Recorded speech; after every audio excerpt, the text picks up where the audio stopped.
Assalamualaikum Bapak Guru Hebat. Waalaikumsalam warahmatullahi wabarakatuh. Alhamdulillah wabarakatuh. Bagaimana kabarnya ini? Baik Bu, alhamdulillah baik, sehat Bu. Alhamdulillah.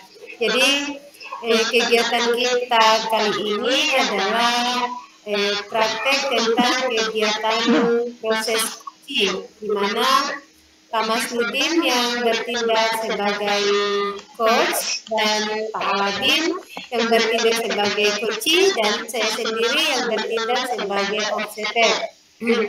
Baik, sebelum kita mulai ini proses coaching, saya mau bincang-bincang dulu dengan Pak Masnudin selaku coach. Kira-kira persiapan apa yang telah Bapak lakukan untuk menjalani proses coaching sebelum tadi? Ya, baik Bu.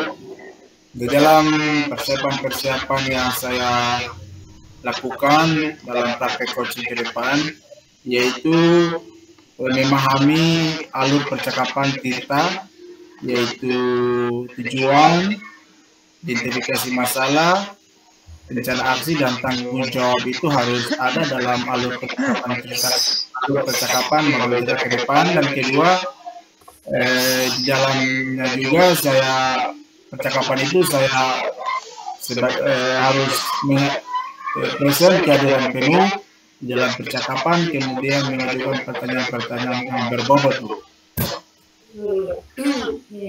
Luar biasa persiapan ya Pak Masnudin. Terus untuk percakapan kita sebentar ini sebagai seorang coach, apa target yang Bapak ingin capai? Ya, target yang ingin saya capai dalam percakapan ke depan itu adalah bagaimana seorang coach bisa menemukan sendiri atas permasalahan informasi, memberikan pertanyaan-pertanyaan yang berbobot sehingga permasalahan yang dihadapi oleh coach itu bisa ditemukan solusinya Bu, di dalam rencana aksi nanti di depan. Proses coaching terhadap Bapak Aladin Tombi. Baik Bu. Assalamualaikum Bapak. Waalaikumsalam Pak. Gimana kabarnya? Alhamdulillah baik Pak. Alhamdulillah baik.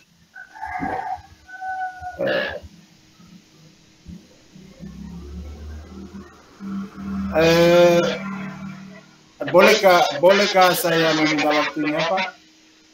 Boleh Pak, boleh.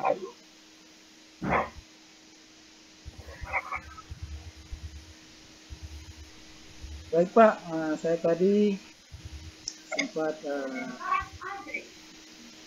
melalui Bapak, bahwasanya saya ingin membincang-bincangkan tentang masalah di kelas saya.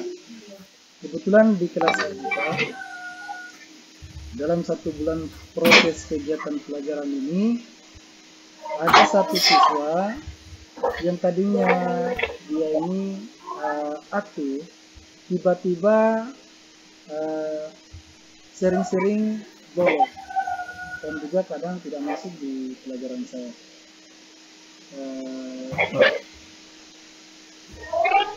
Dulu ketika dia di kelas 10 ini termasuk siswa yang aktif dan berprestasi. Setelah di kelas 11 ini, dengan berjalannya proses belajar selama sebulan ini, dia sudah tidak aktif lagi atau sering bolos.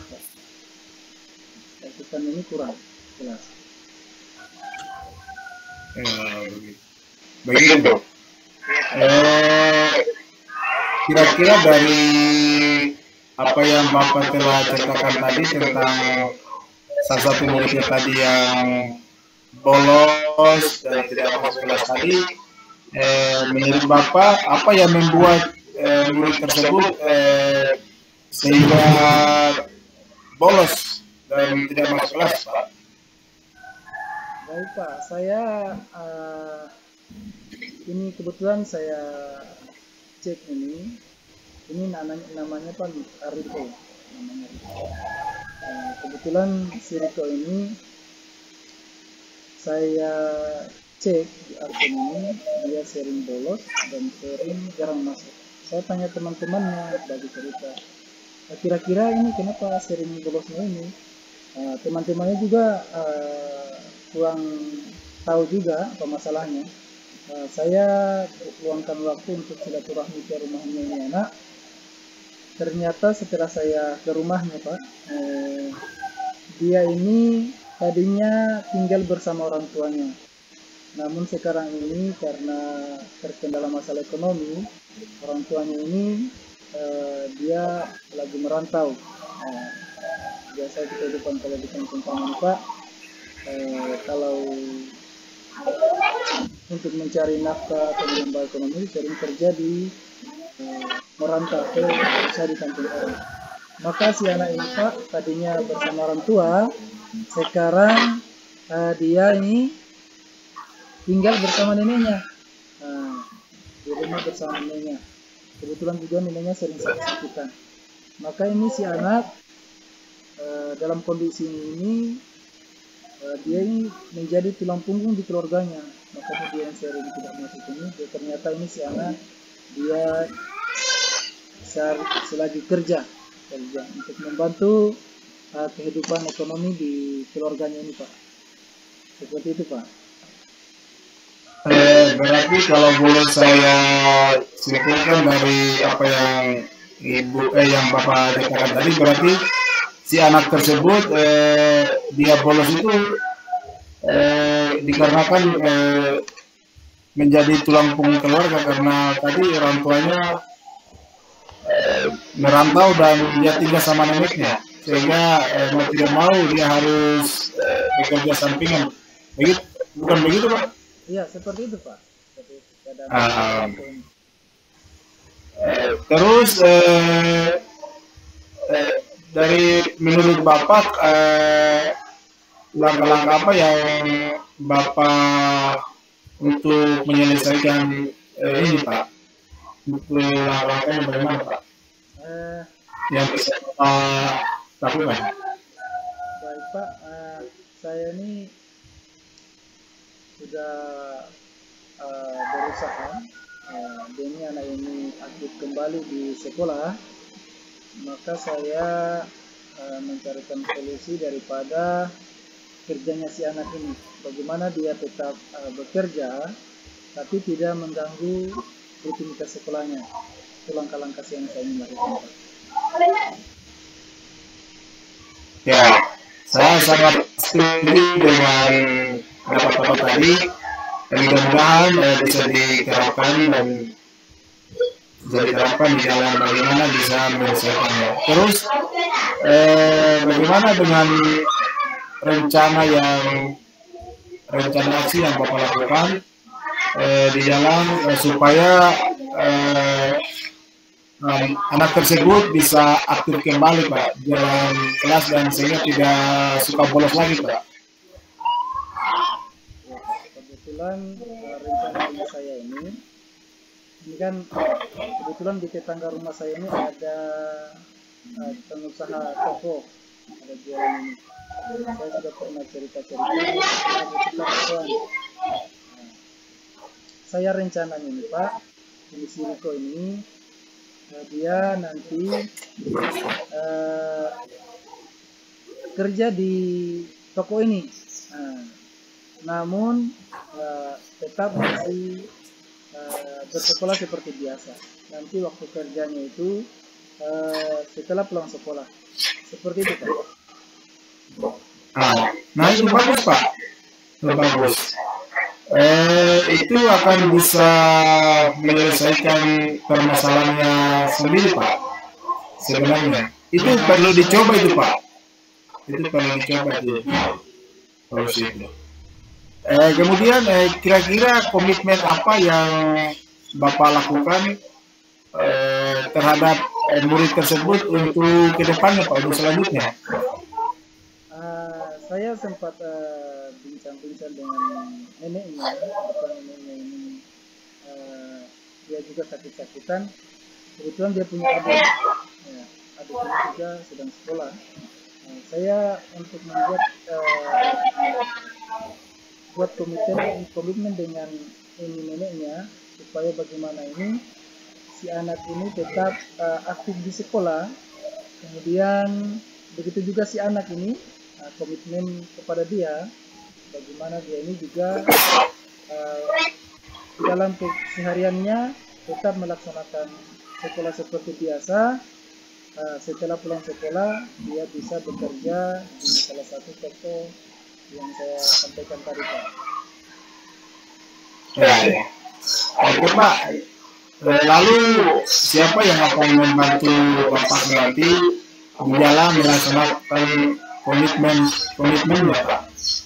Rencananya ini, Pak, saya tetap libatkan walinya tadi, neneknya, dan juga teman-temannya di kelas, Pak. Teman-temannya di kelas supaya bisa mengontrol ini keaktifan ini anak. Misalkan hari ini dia ke sekolah, saya akan mengeceknya, Pak. Seperti itu, Pak.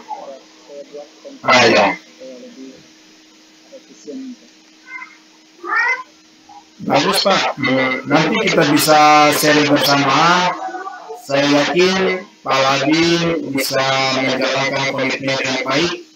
Semoga beruntung, Pak, dalam menjalankan komitmennya, Pak. Ya.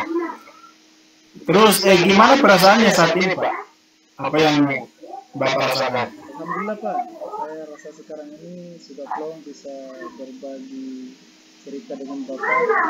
Mudah-mudahan apa yang saya bisa lakukan ini untuk si anak ini bisa baik untuk si anak ini ke depannya. Ya.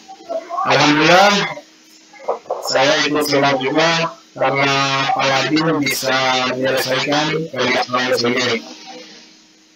Terima kasih, Pak. Dan meluangkan waktu. Ya, sama-sama, Pak.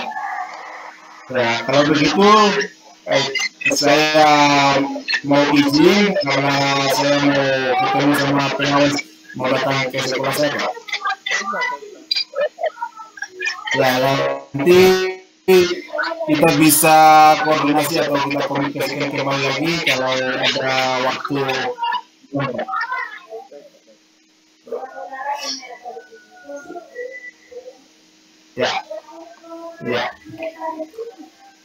Ya, mulai sekarang Pak Aladin lebih semangat lagi, Pak. Siap. Oke, demikian. Saya kembalikan kepada observer. Baik, terima kasih Pak Mas Nudin dan Pak Aladin. Jadi saya berikan umpan balik sedikit terkait dengan proses coaching yang telah Bapak lakukan tadi. Jadi apresiasi yang sangat luar biasa. Jadi andainya proses coaching ini saya nilai dengan menggunakan skala 1-4, maka saya memberikan poin 4 untuk proses coaching yang Bapak-Bapak telah lakukan. Sebagai coach, Pak Mas Nudin telah berhasil sudah komitmen untuk menjalankan alur kita itu dengan sempurna. Jadi di situ sudah menunjukkan tujuan, identifikasi permasalahan, terus rencana aksi dan komitmen yang harusnya dilakukan oleh Pak Aladi sebagai seorang coaching dan seorang coaching. Dan Pak Aladi sebagai seorang coaching juga sudah berhasil menemukan sendiri solusi dari permasalahannya berdasarkan tuntunan yang diberikan oleh Pak Mas Nudin sebagai seorang. Jadi semoga proses coaching ini dapat kita lakukan juga, dapat kita terapkan juga, baik itu di teman-teman sejawat kita di sekolah maupun mungkin di teman-teman sejawat kita yang di luar sekolah, yang murid-murid kita melakukan kita bisa selain bimbingan, kita juga bisa memberikan proses coaching ini. Dan sukses selalu untuk Bapak Guru hebat kedua. Terima kasih banyak dan saya akhiri dengan ucapan Assalamualaikum warahmatullahi wabarakatuh. Waalaikumsalam warahmatullahi wabarakatuh.